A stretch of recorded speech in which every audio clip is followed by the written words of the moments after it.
Welcome to Lamestream here on the 440 Sports Network. My name is Braden Gall. You can follow me on whatever the social media app of choice is currently, at Braden Gall. My name's Steve Cavendish. You can follow me on all the socials at Cavendish. If you like this show, the one you're listening to right now, please rate it, please review it, please subscribe to it. But more than anything, tell somebody you know you listen to Lamestream Sports, and they should too. Our guest today on the show, CEO, president of the Music City Bowl, as well as the Nashville Sports Council, Scott Ramsey. And Scott, I know you're doing, first of all, welcome to the show. How are you, sir? Great. How are you guys? I'm doing well. I know you're doing a lot of interviews this time of year. It's your time of year. So I'm hoping that no other show has asked you to do work while on the show. Do you know who Lamestream Sports is brought to you by? Ethan Roast. Look at that. Look at that. The best beans in the city, as brought to you, of course, by Eighth and Roast, Lamestream Sports. I don't know if I've ever caught a flight in B&A without getting a cup of Eighth and Roast. Scott Ramsey, a pro's pro right there, folks. Right there. Nails it. We did not tell him to say that. He said that on his own. I know right where it is. Usually Concourse C or Concourse D. It's in the best spot. Southwest. Okay, It's in the best spot. Important follow-up. Which one's better, C or D? Is there a rivalry between the two? Do we know this? Man, I haven't noticed a difference, which means the quality is consistent. I just have in my head like a manager of the C terminal and a manager of the D location just constantly feuding over which Eighth and Roast airport location is better. Like the Iron Bowl. It's competitive. Exactly the same. It's no different than the Iron Bowl. All right, so we'll talk about the Music City Bowl. You got Iowa and Missouri coming into town here in a little while, and of course we got lots of other stuff with East Bank Development and lots of other big sporting events that you guys are sort of in charge of and handling and doing all kinds of fun stuff with. But we got to congratulate you, of course, on landing the FCS National Championship game, which we played over on Vanderbilt's campus at First Bank Stadium. That's the National Championship game for 2026 and 2027. It is the second time it has been hosted in the state of Tennessee. It was hosted in Chattanooga in the late 90s. I believe you guys are I believe Nashville will be the 11th city to host the FCS Championship game. Why is Vanderbilt and Nashville and this event, why is it a good marriage, Scott? Man, I'm really excited about it for a couple of reasons. One, it's a national championship. And, the FCS level sometimes may not get as much coverage as the CFP and those kind of things, but it's a great brand of football. It's an opportunity to bring a lot of people to the city. Now that championship game has moved to the Monday night prime time slot on the first Monday in January, that used to be occupied by the CFP National Championship. Great television slot, so a lot of viewership and ability to showcase the city. And it just really kind of ticked all the boxes that we typically try to recruit events for. It's an event that will bring, I think, 20,000 plus visitors here. I think, ESPN's projecting 1.5 to 2 million viewers that night. A chance to partner with Vanderbilt and the Ohio Valley Conference to bring a national championship, which will only be our third one in the 30 years I've been here. U.S. Women's Golf Amateur a few years ago, and then the Women's Final Four. So, we're excited about it and made a presentation, I guess, about a month ago now after we submitted a bid to the NCAA FCS Selection Committee. Beth DeBush and I made that presentation, and, it was very competitive. A lot of cities wanted it. They've been selling out in Frisco. I think they said 13 straight years with the exception of the COVID year at 20,000 or 19. So we really think we can Music City this one up and really elevate this event to a really great event on the first Monday in January here in Nashville. How do you get Nashvillians to get excited for that game when it may be like two kind of smaller schools from outside of the footprint? Well, that's going to be kind of what we're going to work on, Steve, from here on out. I think we got to figure out a way to really do a good communication job of national championship. I mean, our market's really responded well to college football. Certainly OVC's no stranger to Middle Tennessee, and not only the brands and the schools as part of that, and Tennessee State being in Nashville, but more importantly, I think just the ability to kind of communicate that out. I'm pretty optimistic that people will respond. I certainly think when you look at the strongest brands that have been really successful in the last few years in FCS, when you look at the Dakotas and the Mid-Montanas and the upper Midwest, I think that demographic is really excited about the opportunity to come to Nashville, and we're really going to work hard to make that an event that's memorable for the players as a national championship, but also fans maybe hadn't been here before. When you were partnering with Beth and the OVC, what's the hook for them to have this game here? Well, they participate in the FCS Championship, so I think anytime you get a chance to showcase your schools, your conference in your city, it's an opportunity. And certainly we've had a great partnership with the OVC. We partner with them on the Women's Final Four, and we just think it's a real positive. I also want to thank Candace Lee at Vanderbilt by really allowing us to use the Vanderbilt Stadium, or First Bank Stadium now, and with the renovation, it's going to be perfect, with the club seats and the suites, and you got practice sites on campus. Where the tailgate area is going to be perfect for that size crowd, and we have all the football kind of stadium elements to it. Man, I'm excited about it. I really think it's going to be an event that's going to surprise some people, and really going to be one that I hope we can have very successfully here for a couple of years. I find it's not ironic, of course. I find it interesting that Vanderbilt's football stadium has been such a point of conversation in the community amongst Vanderbilt fans, amongst Nashvillians for such a long time. And obviously it'll be finished well before the championship in 2026. Obviously it's supposed to be finished next year, but I'm fascinated like how Vanderbilt maybe reacted, or how the bid process handled the fact that the stadium is no longer a conversation point versus now it's a selling point to go out and get an event like this. And that's been a different perspective from Vanderbilt and from the city for a long time. I would agree. But they've always been willing partners, Braden. It's just been finding the right, because of the campus and the hospital and the school and the size of the stadium. Everything's kind of fit to the event you'd bid on. And this one, the 35,000, 32,000, whatever it kind of ends up with, is the perfect size for this event. Whereas, a 70 or 80,000 or even a 60,000 Nissan Stadium would have been maybe a little too big right now for where this event is. Maybe it grows to that. So I think sometimes when we look around the city, an opportunity is trying to find the right venue. I think Geodis could have been that kind of size, but then you got to think about, well, we don't have the practice sites that we do at Vanderbilt. We don't have the indoor. We don't have the outdoor facilities. We don't have the parking and tailgate space that we do.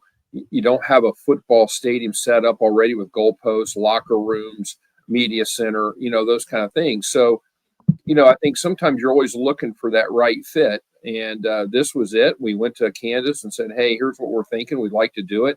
And she jumped right in and allowed us to use that. And quite honestly, was very proactive in it. So, I think when you look at all that and our partnership currently with ESPN, taking some of the elements that we do for the bowl and for the NHL All-Star Game and Women's Final Four and draft and all those basketball tournament, and try to kind of apply that to the experience that the FCS teams can experience when they come, was really the baseline of our bid. It's Music City Bowl time now here in Nashville. This year's game, you've got Missouri and Iowa. What do you think of the matchup? And what's it like to have? I mean, you've got one that hasn't been here before, and then I think was Iowa who was here just a couple of years ago. Mm-hmm. Yeah, I think we're all as a postseason bowl structure, all trying to kind of really feel our way through this year and probably next year a little bit as year kind of 5 and 6 in our current agreements. I think first of all, in the matchup, we're excited about it. We've got two fan bases and two teams that want to be here. I think sometimes when you look at it and you got to try to juggle a lot of balls, and one of them is obviously attendance. I think attendance is going to be probably a little bit of a challenge for us because they don't have a great local alumni base here. But on the flip side, one of the missions of the bowl is to really have an economic impact in tourism. I would say 75 to 85% of the house this year is probably going to be tourism driven, which is going to be a great business model. But we may not have the extra 15, 20,000 that a Tennessee or a Kentucky or an Auburn or somebody would drive because they're living down in Brentwood. So, I think for the matchup, we're excited. Coaches want to be here. Teams want to be here. It was a matchup that we had to cancel at the last minute in the COVID year. Obviously, a window of time we all want to forget in Nashville because it was right after the downtown bombing and all kinds of stuff. So it's a great chance for us to have two teams that won 17 games in the Big Ten SEC. I mean, that's nothing to kind of roll your eyes about. So, I think we're going to have a great matchup on the field. I think college football in general right now is trying to kind of feel our way. What's the postseason structure going to look like in the future?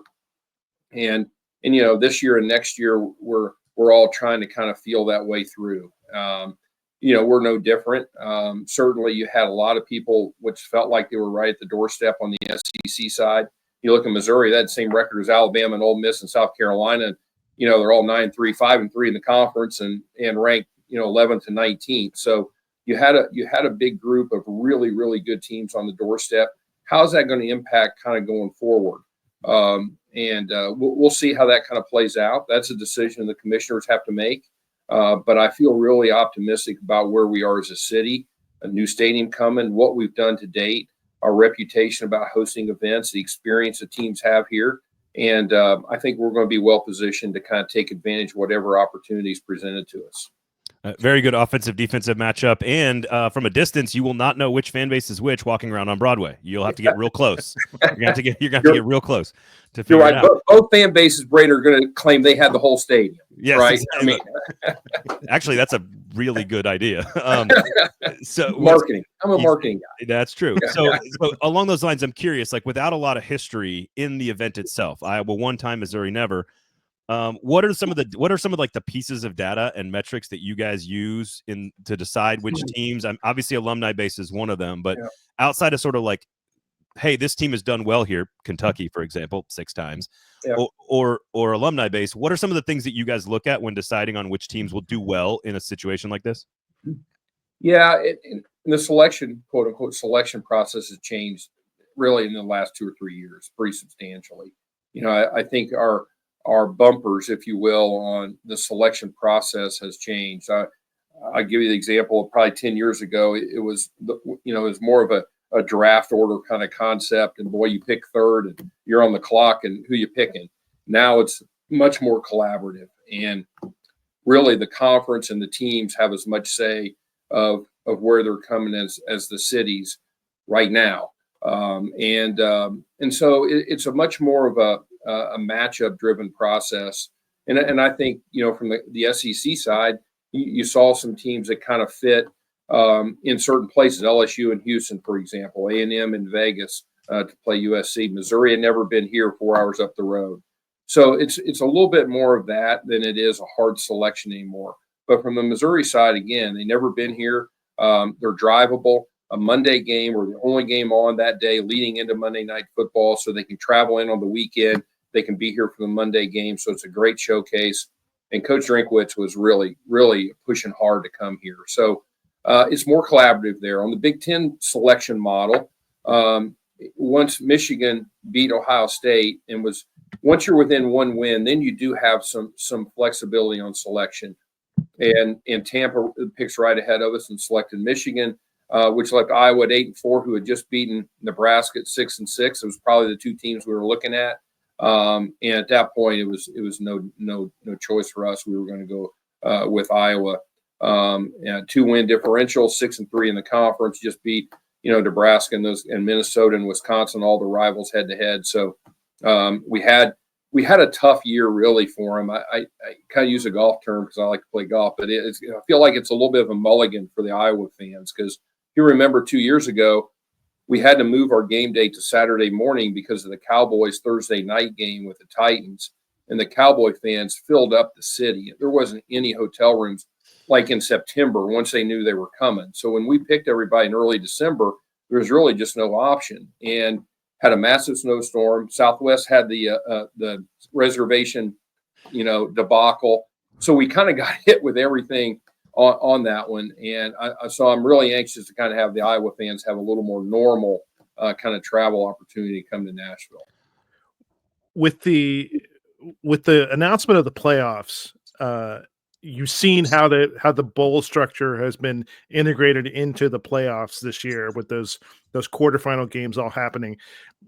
Over the long term, do you see the Music City Bowl as being integrated into that if we were fortunate enough to get some kind of game, or do you think that the bowl as it's structured now is going to be there, and then if Nashville were bidding for a semifinal or a final, that would be an and also? Not to dodge the question specifically. I like that you announced it at the beginning. Well, I mean, I don't really have an answer other than I would love to participate to bid on everything, right? So we're at a point where we're really kind of in a wait and see, Steve, on what are the commissioners, how are the commissioners going to structure the entire postseason starting in 26? I have no idea. I mean, you guys are probably closer to the day-to-day conversations and what ifs that could happen as soon as next year, which is still under contracts for everybody, right? I mean, who knew in this 6-year contract period when we signed in 2019 with the SEC and the Big Ten, we were going to experience COVID, which was really kind of lingering more than a year. We had COVID. We had a resurgence of COVID. We had a 12-team playoff. We had massive conference realignment. We had the dissolution of the Pac-12. And we had then January 1 turned into bowl games, into the playoff game, exclusive windows. So there were so much that happened in those 3 or 4 years. It's really hard to project what it looks like for 26 and beyond. I still feel like we're in a great position to take advantage of what opportunities are going to be there. I mean, flip a coin from what you hear. I mean, home games, maybe could be more of them in the future. Maybe could be less. Could they come neutral? Could they not go neutral? I'd love to host one, but at the same time, it's not a decision we can make by sending in a bid until the commissioners frame that up and say, okay, here's what it's going to look like. And so I don't mean not to answer it, but I don't think there is an answer until that room of commissioners in the CFP really decides kind of what that future structure looks like for the next 6 years beyond next year. Well, my personal stance, Scott, is I would like every playoff game to be played at home sites except for the Music City Bowl to get a host site as well. Just one neutral site for here in Nashville. I'm on the other side of the coin on that because I want to participate. I want to host a home. I want to host a first round game, a semifinal, a quarterfinal. I want to host it all here. Well, so that's a perfect segue because it does feel like, and you can correct me if I'm wrong, we've talked about this, it's almost more likely for the Music City Bowl and for Nashville more particularly to get a national championship game that's maybe not co-branded as the Music City Bowl, but is sort of another event a couple of weeks later. It's more likely that we get that than we end up sort of elevating into the actual permanent, like quote unquote, New Year's 6 traditional rotation. So if that's the case, is that sort of what's the calculus on the value of a championship setting and getting a chance to prove ourselves, which I'm assuming we would do a great job of, versus getting into the rotation and having one every single year? Is that simply just a math problem with dollars and cents? Is there more value and prestige when it comes to the national championship versus, a quarterfinal? Like what's the calculus that you guys have to do when you evaluate those two options? Does that make sense?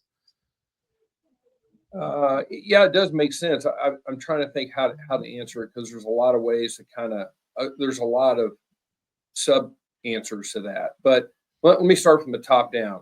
I think at the very worst, we'll have the opportunity to pursue a national championship game, a la Super Bowl with NFL. Regardless of what the structure looks like to get to that championship game, I would be shocked. I think everybody would be if they didn't play that in a neutral site, pre-assigned, because there's too many logistics. When you've got to have that many hotel rooms, convention centers, and venues, and it's too many logistics not to have that planning cycle being multiple years, not just multiple months. So that's one. Two, again, I don't know what our opportunities will be, Braden. I mean, will they extend the New Year's 6 for the quarters and semis? Maybe not. Maybe they bid those out. Maybe to your wish list, they go to home sites. So I don't know how to value those until we kind of know what's available to value. Now, some of it a little bit is also availability in our city. I mean, if the game was on New Year's Eve night, we'd have a little problem probably pursuing that, right? With the New Year's Eve event getting to a couple 100,000 people, where we put everybody, logistically. So I think there's some of it's date driven, some of it's structure driven. And I think we're just going to have to kind of be, and we've been preparing to be very reactive to whatever the model kind of eventually becomes. And I'm hoping in the next 12 months, I say 12 months, but I hope before then, I hope by summer or fall, the commissioners have kind of framed that up. Say, hey, here's what we'd like postseason to be. And more importantly for our partners, the SEC, Big Ten, ESPN, where does Nashville fit in postseason college football? So you might want to have to do away with the labels of bowls right now and think about cities and destinations. I don't know. I mean, or maybe it stays like we are now, where we've got a little bit of both playoffs and bowls. So we'll see. Well, hang on. I just want to clarify. Like, so some of the question was not necessarily like, hey, what's your favorite thing? It's sort of just like, what's the, like in the economics of this entire process is just having more events, just like purely almost always going to be better. Like if you had a first round game and a championship game and a Music City Bowl, like that's just almost always going to be better based on, I mean, obviously 3 in 1 year is not going to happen. Yeah, you see my point? Like, yeah, I think I would be a little cautious in trying to take all of that on in 1 year, because I think your resources get spread so thin. Not just fundraising, but think your downtown, your public works, your police, your security, just everything gets stressed. So I don't think they would ever find one city that would kind of serve in every step. So I think each year you're going to try to find some hey, could we host a quarter this year and a semi next? I'll allow the peach and the sugar and the New Year's Six right now and kind of rotate that. Certainly, we would love to get into that. I don't know how to value that now. I know on the championship game, you've probably got to raise privately between 20 and 30 million by the time you get to late 20s or early 20, 30 or early 2030s. Somewhere going to be in that model, probably what you got to raise, because so it's what it's going to cost you to provide everything to them to get the bid. But I don't know how to value their things until they kind of define what they are. Are the teams and the fans coming in and leaving like they are this week or next weekend for a home game? Or are they coming like a little bit more like for the bowl or a national championship game where they're coming in for 3 or 4 days? That changes your whole economic impact model as well. Let me ask a slightly different version of this, which is, so TransPerfect is sponsoring you guys now. What's the long-term contract with them, and what is the how do you have conversations with sponsors about the value of the bowl kind of going forward, and what are sponsors looking for in a bowl experience? And and to that point, some of these games may not be sponsored per se. Like doesn't look like the semifinals are sponsored right now, but like the bowls kind of within the quarterfinal structure are. And so what does that mean for kind of placement?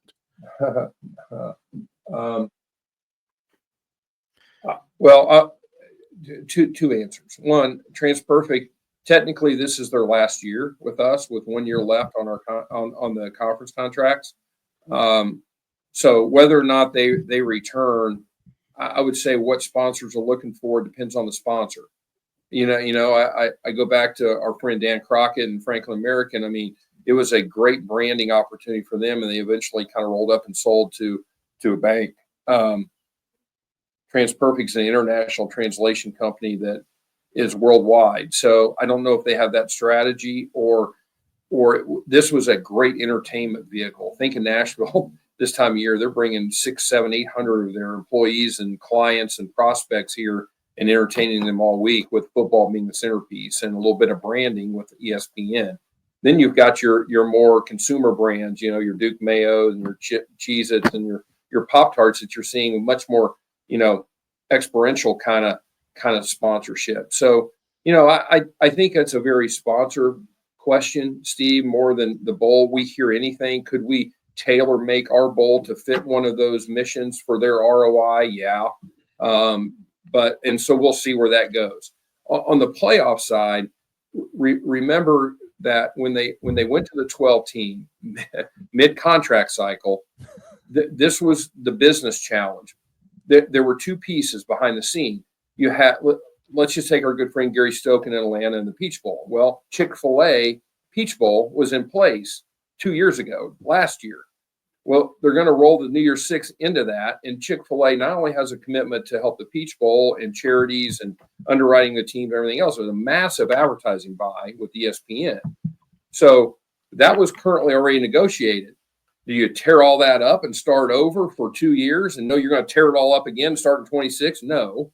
So there was some bridging done between ESPN, CFP, and the New Year's Six guys, whether it's Goodyear, the Cotton, or Chick-fil-A or whomever, to make sure we kind of got these 2 years kind of done in somewhat of a semblance of structure. Let's take the regular bowls. When the Pac-12 went away last year, think about the bowls that had a Pac-12 tie-in. So my friend Derek Fox in the Alamo Bowl, Derek had the first pick in Pac-12, Big 12. Great event for San Antonio. He does a great job with it. He didn't have a team now. Well, not just he didn't have a team, but neither did Vegas or my buddy Bernie in Sun Bowl or Mark Neville in San Diego. But the other side didn't have a team to play. So now you've got massive disruption.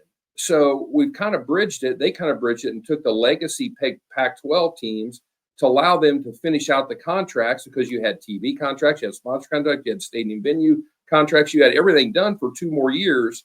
Where you're going to start over, do it again, then start again. We all know in 26, who knows what it's going to look like. So it was a very, very tumultuous kind of, off season really of trying to get the whole enterprise of postseason somewhat stable enough to execute this year. The commissioners are going to evaluate how everything goes this year. Whether or not they make changes for next year, we'll see. I don't know how they're going to make major changes because of all the things we just talked about, but they could tweak. But then again, they could have a second set of data points after next year to then reinvent 26 for 6 years. So I'm sure that was much of mumbo jumbo, but very interesting. It was crazy. That's great. Well, in all of that mumbo jumbo, I heard you mention the bowls. I heard you mention sponsors. I heard you mention TV executives and TV partners. I heard you mention conferences. What I did not hear you mention was, of course, the NCAA, which does not sanction the College Football National Championship. Obviously, you did pitch them for the FCS National Championship. What is the NCAA's role in deciding the national championship, if any at all, when it comes to college football? We're talking about CFP now, right, Braden? Yes, sir. Zero. I say zero, but it's member institutions playing. But all the agreements from a business model, the CFP is a separate entity from the NCAA that controls all those rights. You guys know that. They're ultimately making the decision on the structure of that, because that's made up of the 10 Division I conference commissioners in Notre Dame. Presidents and commissioners are making those decisions. Rich Clark, who replaced Bill Hancock at CFP, then that as staff is going to execute those decisions made by the presidents and commissioners. And so as a Music City Bowl, for example, my agreements are with the SEC, the Big Ten. I got a broadcast agreement with the ESPN. We've got a stadium lease agreement with the Titans. We've got Gaylord Opryland on for 2 more years. We've got TransPerfect lease for this year. So from our standpoint, the NCAA doesn't insert itself, Braden, into those agreements. If we had a sponsor that wanted to be our title, or any bowl, really the checkpoint to make sure you're not getting sideways is with your conference partners, not with the NCAA. Right. Now, 20 years ago, that was something we had to run by the NCAA, go through a committee process. And, that's back when, you were very limited on the products you could do. So right now, I would say, obviously the power structure sits with the CFP organization. So as a follow-up to that, I'm curious, because I think on the outside looking in for the layman, it looks like, hey, this bid process for the FCS and the execution of the FCS championship would be considered a dry run for the city, smaller event, smaller stadium, but still an awesome event. Sort of a dry run to prove to folks, hey, we absolutely know how to do this. Not that we don't already have plenty of evidence, because we do. But that would probably be, how much does the college football playoff folks making these decisions, the folks you'll be bidding on to get the national championship game, how much do they even pay attention to the FCS championship that's taking place in the city, how it goes off, and then how does your bid? What's the overlap in your bid process between the two different entities there, the two different events? Well, I should say. yeah, there really wasn't much overlap. FCS is pretty contained. They have a selection committee selected us, but also does the selection for the seeding of the 24 teams that makes their playoffs. And the NCAA staff kind of manages that. So that is run by the NCAA, very similar to a Final Four, I would say. I've always viewed at the events we do, Braden, as not necessarily dry runs, but as relationship builders and reputation builders. So we've always thought that the better we do at every event builds and stacks upon a reputation as a great event city. Certainly, we've got a great track record on the bowl. We've done a lot of other events, the SEC basketball tournament, the NCAA Women's Final Four, a myriad of events. On the NCAA, on the college events specifically, there's a lot of overlap in leadership. You see the ADs that sit on the committees and make decision change. You see associate ADs that you develop a relationship, whether it be at Missouri or Iowa this week or this month, could kind of transition to a leadership role somewhere that is important to you. ESPN leadership, we work with, at the SC basketball tournament, we work with them at the bowl game, and now we're going to work with them on the FCS National Championship. So they certainly have a lot of influence and say. So I look at it as an opportunity to elevate that event the best we can. It's a national championship event, and kids are going to win a national championship here. One. Two, it just allows us to continue to showcase Nashville as a great event city. And I really haven't tried to think of it as a dry run because I think it's a little separate than that. Let me ask about the bid process in general. Obviously, you start to have preliminary conversations to folks about this stuff. People know Nashville's on the radar. As you've mentioned, we already have an elite reputation for being able to host these events. Roger Goodell is here talking about it. You got Burke Nihill talking about it on the record that this would be a great place for a Super Bowl. What is the feedback you get through preliminary conversations from back to us from either the NFL on a Super Bowl or either the college football playoff on a national championship game or any other event? What is the feedback on their concerns about the stadium construction timeline and the area, more importantly, around the stadium in terms of maximizing the experience for folks that are coming? I don't think there's a concern, but I think there's questions on timing. Because I think we talked about this maybe last time, that I think the key element in when they come, because I think we all have a chance to get it should we want them as a city, and we do. It's going to be aligning the East Bank development with the Fallon Group with the stadium development and the Titans and Turner and that group. So, I mean, you guys have been in the major events like that. To think about and visualize our East Bank with a new stadium, and even the Oracle, campus quarter mile up the river, the people that will flow into that area of our city, we as a city don't want it to be kind of mud holes and cranes, right? So because we're going to need that space, whether it's developed with hotels and retail and entertainment areas, or whether it's areas that we can turn into the media compound, hospitality compounds, or things like that. So I think it's all on timing, Braden, and alignment of that timing, more so than concerns. I think they all feel like we have the capability, the experience, and all the necessary resources here to make those events really cool and really great and be great stewards of those events. But I think the timing of those two construction projects are what's key right now for us to maybe kind of align some of those in the future. Do you have, so I spoke with Chief Development Officer Bob Mendez last week on another show about this exact thing. He guaranteed me that the construction north and south of the stadium will not be done by the time the Titans Stadium open, which again, it's a 30-year project for that 30-acre thing.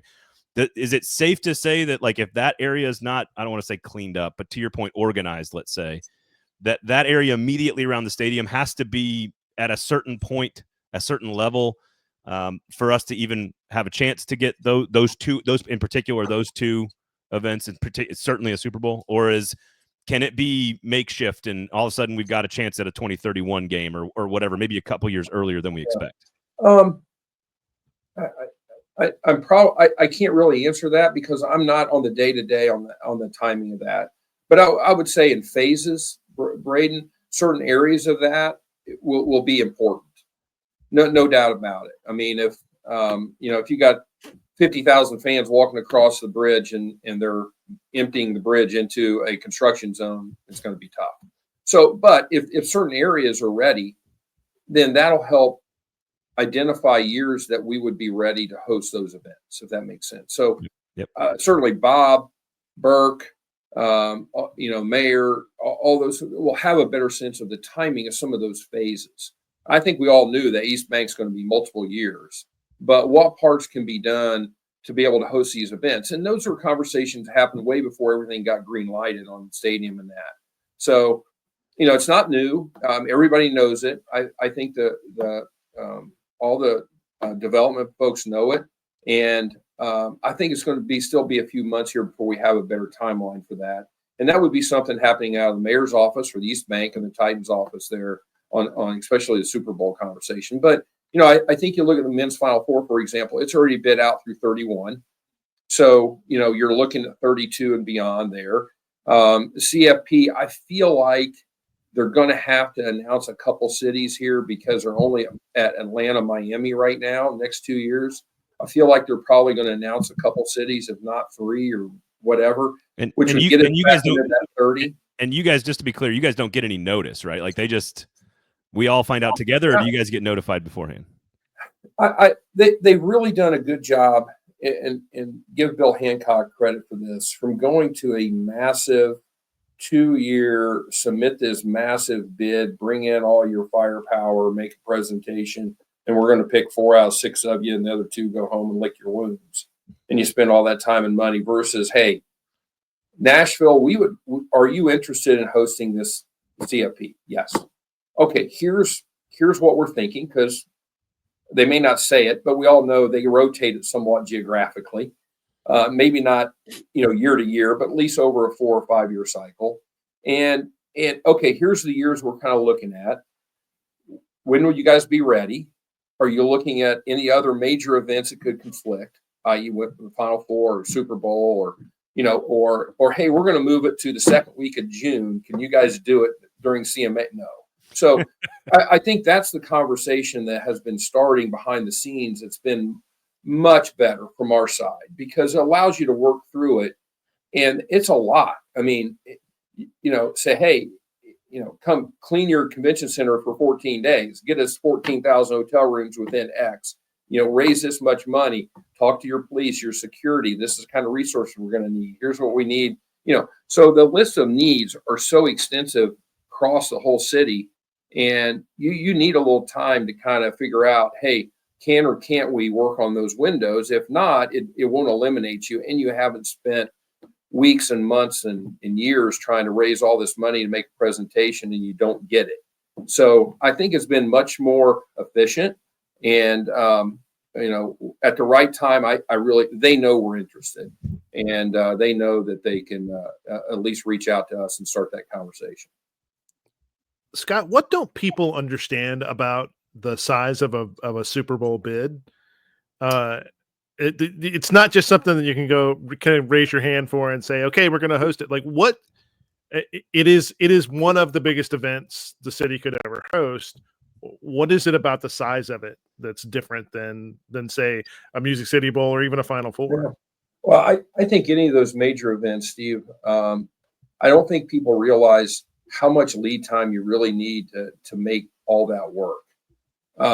Multiple years, really, because it is a list of resources in the city that have to be made available that is way beyond what you would normally think of. All right, let's take Super Bowl. And I don't know this number, but let's say there's 20 corporate entities that need space for their corporate activations during Super Bowl.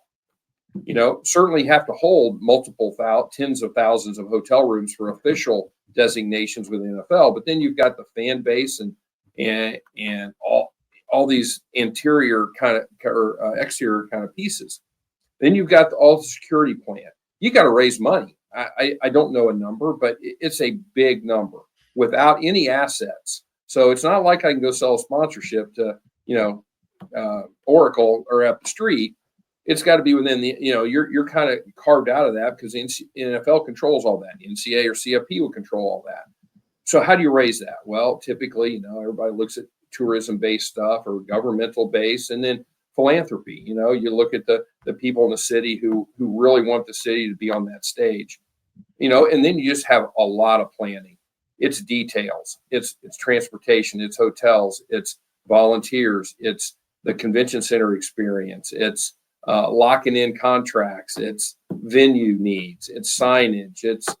It is a lot of planning, and those events just take a lot of resources. So, I think that's the first thing that people don't realize, the scope of hey, it's a game. Why can't we have that next week? Well, you just can't roll the balls out in the commercial environment of those events, which are substantial. You've been very gracious with your time, of course. And if you're tired after talking with us, make sure you get a nice, big, tall cup of 8th and Roast coffee from one of 4 great locations across the city. Buy those beans at a grocery store near you. Pro tip, search in the local section of your local grocery market. You'll be able to get those 8th and Roast beans. My wife and I brew them every single day at our house, and that's not a joke. It is every single day. I need lots of coffee. All right, we'll let you go here on this one, but I'm just curious. We've talked about WWE over the years. We've talked about we know CMA Fest. We know college football playoff. We know Music City Bowls. We know Super Bowls and Final Fours and major concert venues. Is there anything that you guys think would work great at the stadium or in the city that just doesn't come up often? What are some of the non-traditional things that you think, what sports are we not talking about? I think we're talking about it, Braden. I think, one of the things I've really enjoyed about Burke Nihill, Adam Noose, their leadership team over there is we've really kind of talked and brainstormed about sporting events specifically, because that's kind of what we work on. What can we do in the new stadium? The major events are the major events, but what could we maybe kind of create that's unique, or we could do that's somewhat creative? We don't have those answers yet, but we have those ongoing conversations. And I think that's really a positive message to our community, that we are really, they, as well as us and everybody else in the city, is trying to maximize the use of the new indoor stadium. And I certainly think it'll pay off long run, because we're already starting to think about that years ahead of it being open. Like a 4-team international hockey tournament or something indoors. That might be cool. Basketball. There you go. Scott, thank you so much, man. Well, always a pleasure to see you. Always a pleasure to hang out. Steve, where can people find you? They can find me at Cavendish on the socials, or go to NashvilleBanner.com for our journalism. Sign up for good journalism, NashvilleBanner.com. I am Braden Gall. Thank you for listening. Scott, always a pleasure, my friend. Have a great holiday, and we'll talk to you soon. Thank you. You too. Merry Christmas.